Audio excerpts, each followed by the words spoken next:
بس یہ شاگرد اپنے گھر کو واپس گئے۔ انجیل مقدس کے پڑھے اور سنے جانے پر خداوند کی برکت ہو، آمین۔ خدا کا شکر ہو۔ خداوند کا شکر کرتے ہیں کہ ان تمام ایام کو جو روزوں سے وابستہ رہے، خداوند کے فضل سے بڑی خوش اسلوبی کے ساتھ تمام خدمت گزاروں نے گزارے۔ جو جس کو خداوند نے دیا اسی کے مطابق اس سے کام بھی خداوند نے لیا۔ کبھی کبھی میں سوچتا ہوں کہ میں یہ جملہ کس حد تک اپنی زندگی میں محسوس کرتا ہوں اور اس کی سچائی میری زندگی میں کتنی ہے، کہ میں خدمت کرتا ہوں یا مجھ سے خدمت لی جاتی ہے۔ جب میں نے اس بات پر غور کیا تو بہت ساری باتوں سے پردہ اٹھنا شروع ہوا کہ میں اپنے تئیں کچھ بھی نہیں ہوں، سب کچھ مجھ پر، میرے گھرانے پر، میرے خداوند یسوع مسیح کا فضل ہے۔ میں اپنے تئیں کوئی حقیقت نہیں رکھتا، اس لیے میں اپنی زندگی میں کبھی بھی اس بات کو اس انداز سے پیش نہ کروں کہ میں یہ کہوں کہ میں خدمت کرتا ہوں، بلکہ یہ کہوں کہ مجھ سے خدمت لی جاتی ہے اور لینے والا میرا منجی ہے، میری جان کا لنگر، میری چھپنے کی جگہ، میرا محکم کلہ ہے، اور وہ میرا یسوع ہے جس نے اپنا خون دے کر مجھے چنا تاکہ میں اس کی خدمت کو آگے اسی کے وسیلے سے بڑھا سکوں۔ جہاں پر میں اس بات کو محسوس کرتے ہوئے آگے بڑھنا چاہتا ہوں تو خداوند یسوع مسیح نے ایک بات کہی تھی جو مجھے اس بات کو سمجھنے کے لیے کلام کی رہنمائی سے ملی۔ خداوند یسوع مسیح نے کہا کہ باپ جو مجھے کہتا ہے میں وہ کرتا ہوں، میں اپنے تئیں کچھ بھی نہیں کرتا، باپ مجھے جو کہتا ہے میں وہ کرتا ہوں۔ اور جب ہم نے گڈ فرائیڈے کو چھٹے کلمے کو سنا کہ تمام ہوا، تو اس بات کی نشاندہی تھی کہ جو کچھ خدا باپ نے اسے کرنے کے لیے دیا اس نے اسے کیا، اور کرنے کے بعد یہ کہا کہ تمام ہوا، اور پھر کہا کہ میں اپنی روح تیرے ہاتھوں میں سونپتا ہوں۔ اب روح تو ہاتھوں میں سونپ دی گئی، اور اس سارے منصوبے کو بنانے والے بھی بہت سارے تھے۔ اگر میں ڈیوائیڈ کروں ان کو صرف تو دو حصوں میں تقسیم کر سکتا ہوں۔ ایک منصوبہ جو خدا کی الہی ذات کا تھا، جس کو بہت کم لوگ وہاں پر سمجھ رہے تھے اور جان رہے تھے، اور جنہوں نے خدا کے منصوبے کو سمجھا انہوں نے اس کے جان دینے کے انداز کو دیکھا تو اقرار کیا کہ واقعی یہ خدا کا بیٹا ہے۔ ایک وہ تھے جو اپنے منصوبے کے ساتھ چلے جا رہے تھے۔ اگر آج کے دن کی مناسبت سے ہم دیکھیں اور آپ اس ماڈل کو دیکھیں تو ماڈل کے ساتھ جو قبر بنی ہوئی ہے اس پر ایک گول دائرے کا ایک پتھر بھی جو ہے اس کو بھی بنا کے ساتھ رکھا گیا ہے۔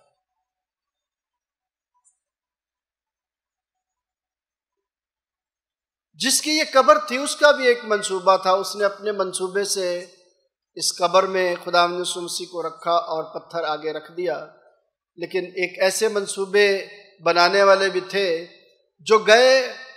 حاکم وقت کے پاس اور اس سے کہا کہ وہ تو جس کو تو نے صلیب دے دی وہ بڑا دھوکے باز تھا۔ اس نے کہا تھا کہ میں 3